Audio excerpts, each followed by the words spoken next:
Hey everyone, Learn Spanish with Janie here. Today I'm going to show you several different ways to say yes in Spanish.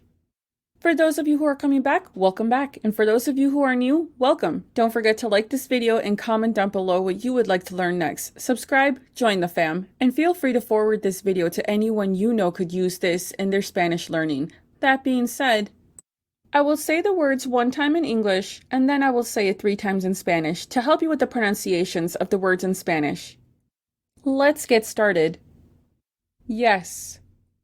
Sí. Sí. Sí. Okay. Bueno. Bueno. Bueno. Sure. Claro.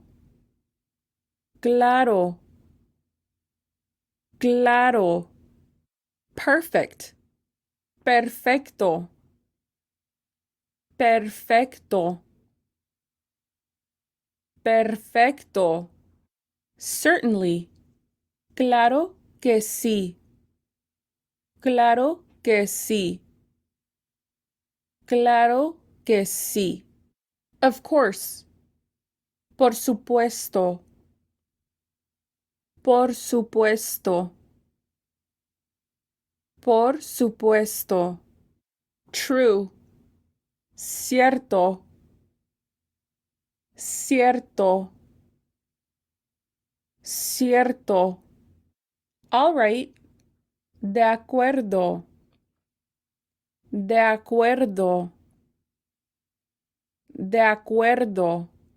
It's fine. Está bien. Está bien. Está bien. Great job! You now know how to say yes in several different ways in Spanish. Now go out and show your Spanish skills. Don't forget to like and comment down below what you would like to learn next. Subscribe, hit that notification bell so you could be notified every time I upload a new video. Until next time, have a beautiful day.